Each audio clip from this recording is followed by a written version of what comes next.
ఓం శ్రీ సాయిరామ్. పోతన భాగవతము తృతీయ స్కందములోని పద్యాలు కొని తెలుసుకుందాం. సాయిరామ్.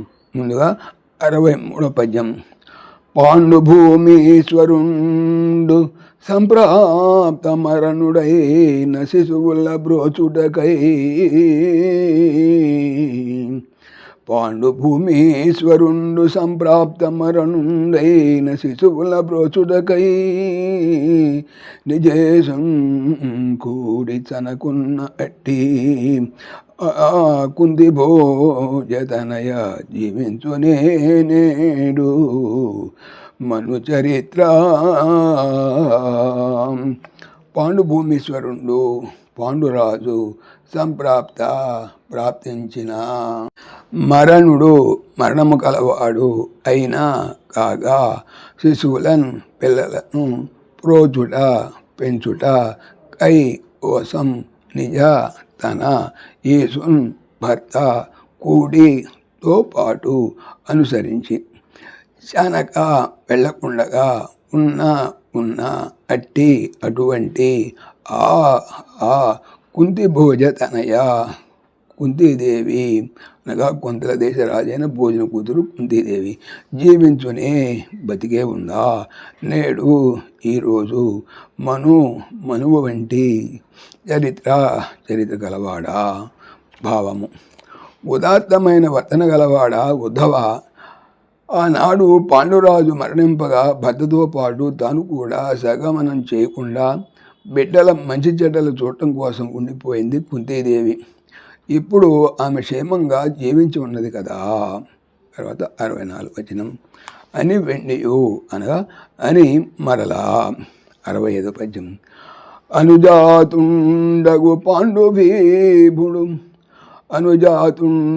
పాండుభూ విభుడు నిర్యాణంబున్ పొంద అతని పుత్రులు తను చేరవచ్చినను మాజస్యంబు పోదట్టి ఒర్గనరించన్ ధృతరాష్ట్ర భూమి విభుడట్లు హింపగా ఎగ్గు చేసిన వాడే అగుగాక మేలు గలదే చింతింపగా. ఉద్ధవా. అనుజాతుండు సోదరుడు అగు అయిన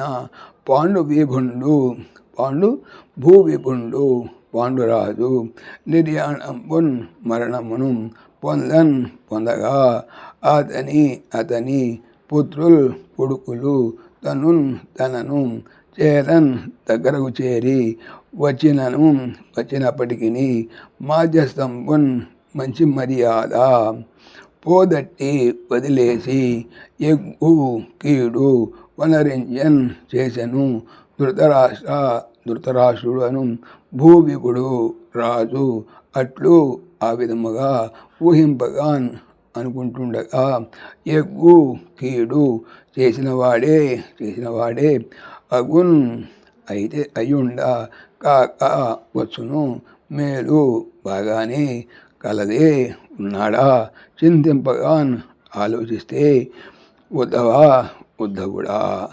భావము. అలా పలికిన విదురుడు మరలా ఇలా అన్నాడు. ఇంకా ఉద్ధవ, తమ్ముడు పాండురాజు మరణించడంతో అతని కొడుకులు తన దగ్గరకు వచ్చినప్పుడు న్యాయం చేసే వానిలా వెన్నుదట్టి ఆశ్రయమిచ్చి ఆపై కీడే చేశాడు ధృతరాష్ట్రుడు. వాస్తవానికి ఆ మహారాజు చెడ్డవాడే కానీ ఆయన సుఖంగా ఉన్నాడా. ఓం శ్రీ సాయిరామ్. ఓం దాశరథాయ విద్మహే సీతావల్లభాయ ధీమహి తన్న రామ ప్రచోదయాత్. సర్వం శ్రీ రామార్పణమస్తు. జై శ్రీరామ్. జై శ్రీరామ్.